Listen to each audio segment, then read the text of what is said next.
I have actually heard a lot about this term called phishing and smishing. What does this mean? Okay, so fishing is, when we go to catch the fish, what do? We put the rod, there is a worm over there, and the fish thinks it's a food. And then when it goes to like eat it, it actually gets caught. So it's the same thing in the online world, but except that the spelling changes. That phishing is Fishing. This phishing is with Phishing. So here what happens, you must have got a lot many emails, and they would have said click over here, and when you click over there it takes you to a particular website. Let's say, like, you get a mail from a bank that your credit card points are going to expire or your KYC is not done, and then when you click over there it will take you to its website. Now this website will look exactly like the original website, but then this is a fake website.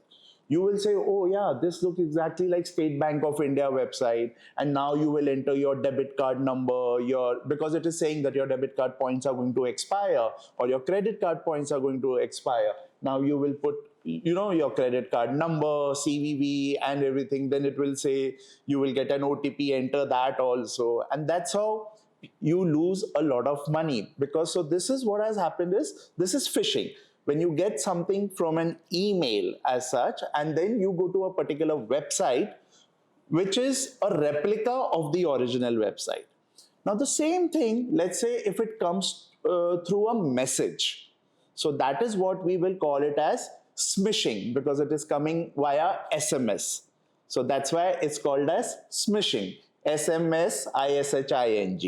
Okay, on you would have got, like, lot many messages that your credit card points are expiring, or today your electricity would be disconnected because you have not made the bill payment, or you have not done KYC for this particular for gas. See, nowadays you need KYC for everything, right? So what will so you will say, oh my god, no, my electricity will get disconnected, and then they will give you a particular link, or they will say chat with us or call us up on this particular number. So many people, especially even the senior citizens or people who really don't understand much also, including the deaf people, they're going to get very scared. Oh my god, my electricity is going to get disconnected today. What will happen to the family? How will my mother cook? Or the internet won't work, and so many, you will get scared about it. So you will see that number. Now you'll start chatting with that particular person. Either you will call, somebody who can talk will call, or you may chat, and then they will say, okay, make this particular payment now, we are sending you a link, you have to make this payment. But you may want to make a payment of, let's say, some 900 rupees, but people have lost lakhs of rupees, because then they take them to a fake website which looks exactly, let's say, like we have a electricity website we have of a particular company. They will make exactly fake website, and then the moment you will go onto the fake website, it will look absolutely identical.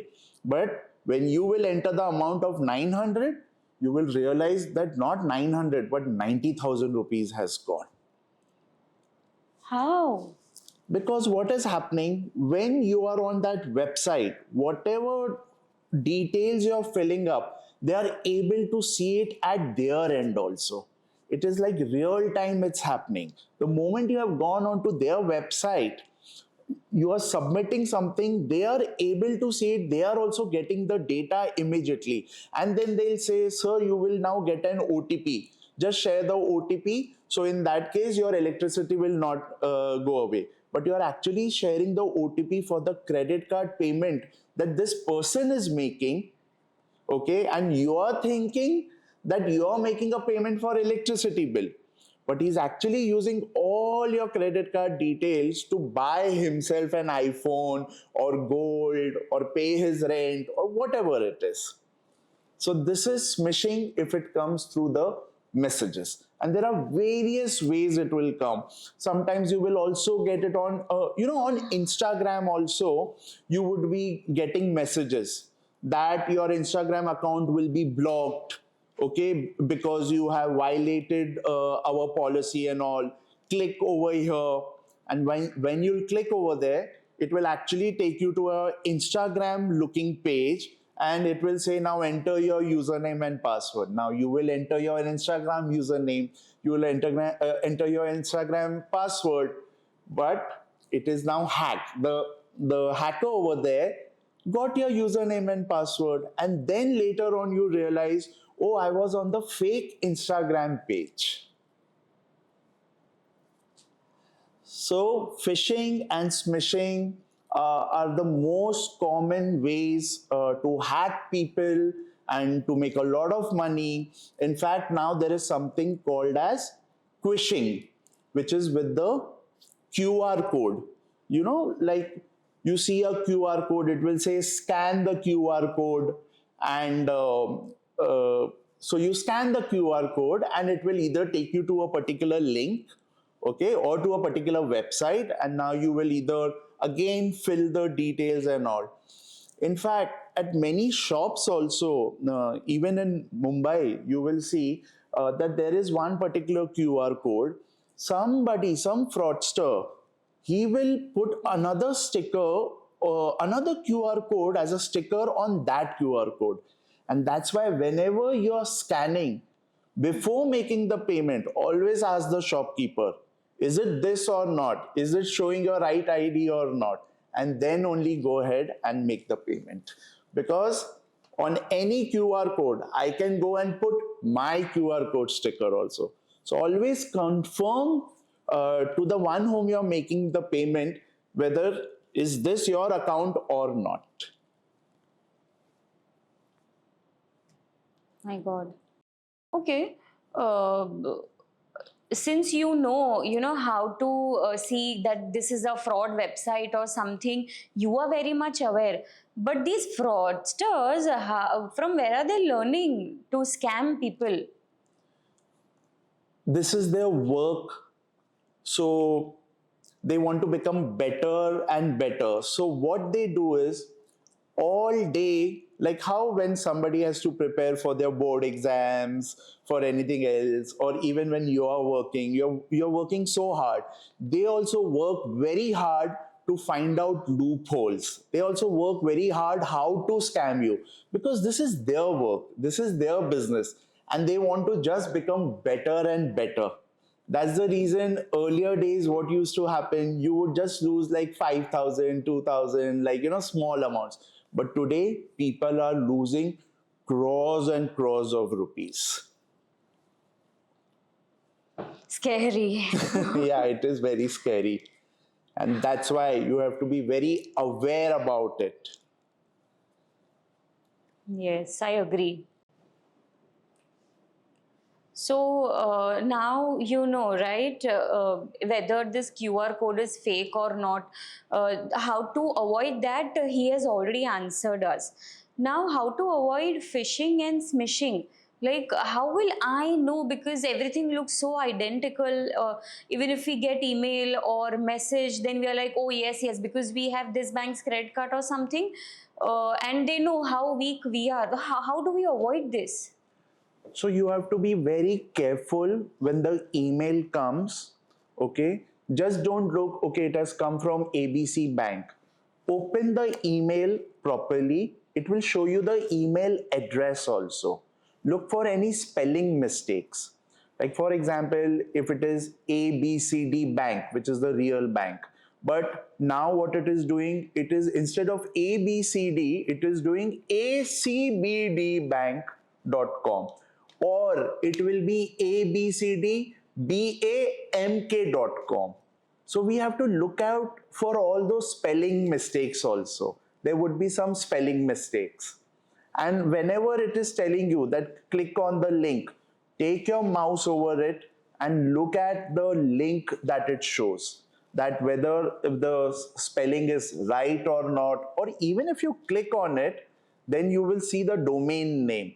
So like for example, Amazon.in, but somebody will also say Amazon.co.in as such, and they will create a fake website of it. So here we need to be very careful. We need to know, okay, that, because we don't have like 6, 7 banks, we don't have accounts in 6, 7 banks. We will have in maximum 2 banks. So we should know their domain name properly. That, okay, for example, mine is hdfcbank.com. I know that this is now tomorrow if I land onto something else which looks also same, I will be able to make out, no, my bank name is hdfcbank.com only.